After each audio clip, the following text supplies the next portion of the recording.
Assalamualaikum warahmatullahi wabarakatuh. Perkenalkan, saya Rizky Suci Amalia Sudirman dari Fakultas Kedokteran Universitas Muhammadiyah Sumatera Utara dengan NPM 1908260043. Baik, di video kali ini saya akan menjelaskan tentang anemia defisiensi zat besi. Nah, apa sih anemia defisiensi zat besi ini? Anemia defisiensi zat besi ini adalah penurunan kadar hemoglobin dari normal akibat menurunan kadar zat besi dalam tubuh. Nah, jadi berapa sih normal dari hemoglobin ini? Kalau pada pria biasanya itu 13,5 sampai dengan 18,0. Sedangkan pada wanita itu 12,0 sampai dengan 15,0, dan pada anak-anak itu 11,0 sampai dengan 16. Nah, jadi untuk etiologi dari anemia defisiensi zat besi ini dapat berupa kurangnya asupan zat besi, terus ada gangguan penyerapan zat besi pada saluran cerna. Nah, jadi pada peningkatan kebutuhan zat besi dan perdarahan ada faktor resiko yang dapat mempengaruhi terjadinya anemia defisiensi zat besi adalah usia, terus ada juga jenis kelamin dan tingkat sosial ekonomi. Nah, untuk patofisiologi dari ini sendiri, dia itu meliputi 3 tahap. Yang pertama itu dia deplasi besi atau tahap prelaten. Nah, ini tahap gangguan eritropoiesis atau tahap laten.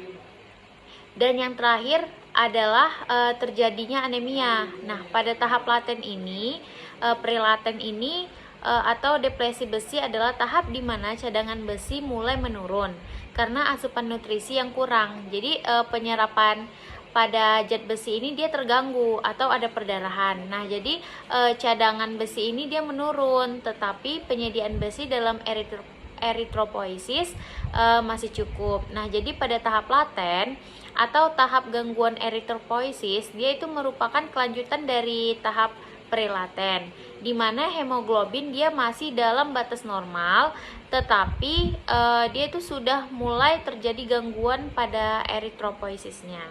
Nah, terus ada peritin, serum besi, dan retikulosit menurun. Jadi sel-selnya ini dia kekurangan zat besi sehingga reseptor transperinnya dia meningkat. Nah, jadi peningkatan reseptor itu transferin itu berguna untuk menangkap sebanyak mungkin zat besi yang masih tersedia. Nah, jadi anemia ini dia merupakan kondisi klinis yang ditandai dengan hemoglobin, hematokrit, dan saturasi transferin rendah, serta gambaran eritrosit menjadi hipokromik dan mikrositik pada apusan darah tepi. Nah, jadi eritropoiesis ini menjadi tidak efektif karena kurangnya cadangan besi. Nah, pada tahapan ini pasien dia dapat mengeluhkan seperti kepala yang pusing, terus badannya lemah, terus juga ada terlihat pucat gitu ya. Nah, gimana sih diagnosis anemia defisiensi zat besi ini? Dia dapat ditegakkan jika hasil pemeriksaan penunjang menunjukkan kadar hemoglobin yang rendah, seperti yang udah saya sampaikan pada definisi sebelumnya. Nah, jadi kadar zat besi dalam serum ini rendah, kadar peritin dalam serum juga rendah, dan adanya peningkatan kapasitas pengikatan zat besi yang total atau total iron binding capacity atau TIBC. Nah, jadi diagnosis berdasarkan anamnesis dan pemeriksaan fisik saja mungkin sulit ditegakkan karena pasien mungkin tidak menunjukkan gejala atau tidak memiliki gejala yang khas. Namun demikian dengan anamnesis dan pemeriksaan fisik tetap penting, terutama untuk membantu mengidentifikasi etiologinya. Nah, kalau pada defisiensi zat besi ini penata laksanaannya itu bisa dapat mencakup peningkatan asupan makanan kayak zat besi, suplemen zat besi, terus yang oral ataupun parenteral atau transfusi darah. Nah, biasanya ini juga penanganannya ini dipilih berdasarkan tingkat keparahan dan kondisi klinis pasien. Nah, Jadi biasanya itu dia bisa dikasih suplemen zat besi oral. Itu adalah pengobatan yang paling efektif dan terjangkau untuk anemia defisiensi besi. Nah, biasanya ini dia dosis asupan zat besi ini yang dianjurkan untuk anemia defisiensi zat besi itu adalah zat besi elemental 150 sampai dengan 200 mg per hari.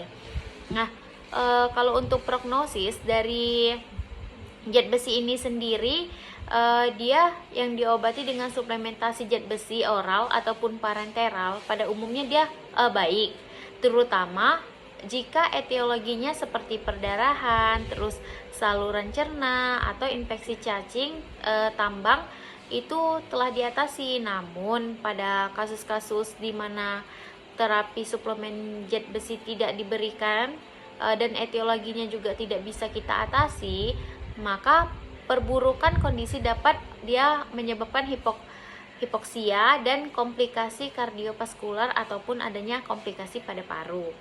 Nah, kalau untuk pendidikan dan promosi kesehatan mengenai anemia ini, defisiensi besi ini dia harus mencakup informasi mengenai penyebab yang mendasari kekurangan zat besi seperti infeksi cacing, tambang, terus perdarahan saluran cerna ataupun adanya perdarahan pada saluran kemih, terus ada perdarahan menstruasi yang berlebihan. Nah, dokter juga harus menjelaskan berbagai pengobatan yang tersedia seperti suplementasi zat besi oral atau zat besi parenteral. Nah, biasanya juga kita memerlukan edukasi tentang makanan kaya zat besi, itu juga sangat diperlukan. Mungkin itu saja saya kembalikan. Assalamualaikum warahmatullahi wabarakatuh.